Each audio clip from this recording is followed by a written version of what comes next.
Hello everyone, my name's Idiotic Synergy and today we are talking about Bigby Crumb. Some of my older viewers might realise I've already talked about this model, and the reason I'm redoing this video is because I got a copyright claim. Because I used a bit of Dead Rising 2 mall music in the background, I got a copyright claim which basically meant that the video was not viewable from anywhere on Earth. Yep, it got blocked in every single country known to man, and this was a claim, not a strike, a claim. So, I had two options, either keep the video up, but mute the audio, which meant for a good, 2 to 3 minutes it would have just been mute, or redo the video. So, here I am redoing the video, and, I wanted to do something productive today anyway. So, Bigby Crumb is a little Ratling Slopper. Look at him. He's got a ladle and a stub pistol, which, good choices if you're a chef in Necromunda. And he is missing one shoe. If you're wondering where the other shoe is, it's in the pot, mate. Yeah, the pot, that's adding all the nutrients from his foot fungus that he inevitably has. But I do like this model because it just oozes character, and the coolest thing about this model is that in-game, I know I'm going to go into the rules in a minute, but in-game you can hide Bigby Crumb behind this pot, and it counts as cover. That's cool. I like that. I like the idea that this guy has portable cover with him. It's really cool. And yeah, I really like this model. It like I said, it oozes character. He's got a ladle that he will attack you with because it's a melee weapon. Course it is. And yeah, this guy is pretty goddamn good in my opinion. I can't really remember what his rules are, but I know that this cauldron here provides buffs to everyone, so yeah, if you want a really good support character for your gang, get yourself Bigby Crumb. Or don't, I'm not your dad, I can't tell you what to do, but I just like it. It's silly and it just fits Necromunda, doesn't it? It's just one of those models where it just fits perfectly. Though, would you dare try and eat that stew because there's things in it that could kill you? Who knows? Only he knows, and look at him. Wouldn't you trust a face like that? I certainly wouldn't. Anyway, should we go into his rules? I reckon we should, so let's just get into it, really.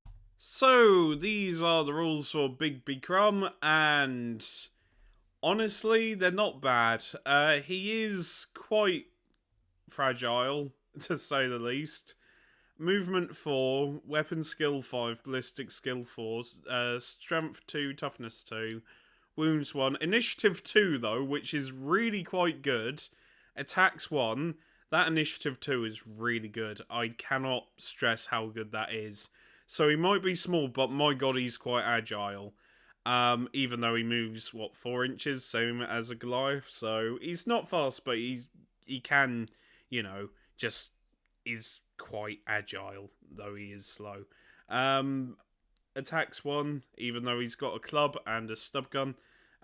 Leadership 7, cool check 7, willpower 8, intelligence 5. That's quite high, higher than I was expecting.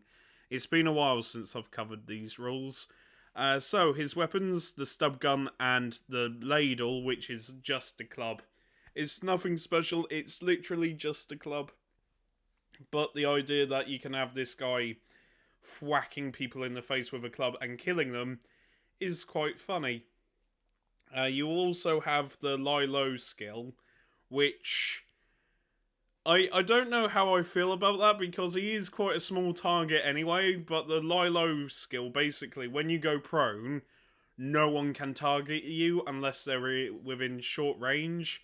So, with lie low, you can literally just lay there and not be shot at, which is quite good, until someone runs at this guy with a flamer. Say, a zealot with an eviscerated chainsaw, for example. There is just joy to have out of that. It's like, yep, I've got a chainsaw and a flamer. Fear me. It's 90 credits, but it's 90 credits of bullshit. I love it. You don't need anything else. You just need one leader and a bunch of eviscerators. Let's go. Anyway, despite my love of all things redemptionist, let's go through one of the big things that he has, which is the slot pot. Oh yeah, and before the battle, roll a d6 for each fighter that is in recovery.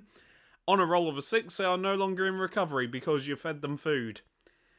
Which is quite useful, and for 50 points, not bad, though you do need a roll of 6, which can be quite difficult, but if you're janky or lucky, then yeah, go for it. But the slot pot is its own model, placed within 2 inches of Bigby, provides cover.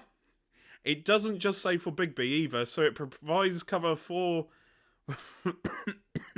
Sorry, I'm dying. But it provides cover for the others, which makes me laugh a little bit, because I like the idea of putting an Ogren behind it. And though it won't be much help, I like the idea that the pot still provides cover. It's like this little Ogren just lifting up the pot. It's like, you can't see me. But it provides cover and moves in the same way as a loot casket, so yeah, not bad. And while within 2 inches, Bigby can spend a basic action for one of the effects.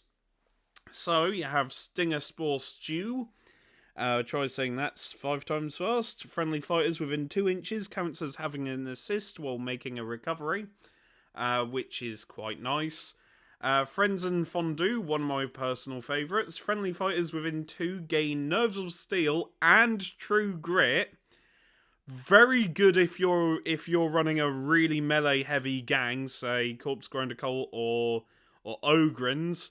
Them two combined, especially if you've got a leader, it's really powerful.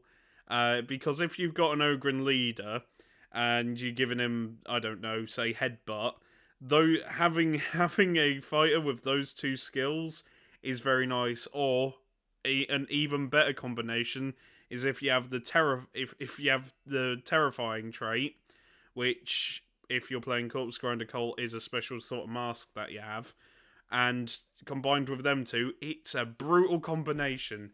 And the other one is, if you're a fan of hentai, Tentacle Surprise counts as a beast lair. Basically, any model that moves with within this cauldron of tentacles will get smacked around the face with the tentacles. So if you want to be a pervert, this one's for you. And is part of the crew, so treated as a regular fighter. So yeah, it counts as a beast lair and attacks people with its tentacles. I wouldn't recommend that one unless you're being overrun, but that's just me. So yeah, that's Bigby Crumb. A really good support unit. I don't really have an issue at all with this, with Bigby Crumb. Can carry their own quite well, provides cover, and provides some buffs, and helps with recovery. All in all, for 50 credits, ain't bad. It ain't bad. Basically, Bigby Crumb is a good slopper. And a regular slopper is 20, so yeah, if you want a decent slopper, go Bigby Crumb, or just buy a regular slopper. But my personal opinion, Bigby Crumb's better. But then again, I could be wrong. Anyway, I'm gonna go and record a script. So if you enjoyed this video, heaven knows why, maybe subscribe. And yeah, I'll see you later. Remember, take care, stay safe, and look after each other. Bye for now.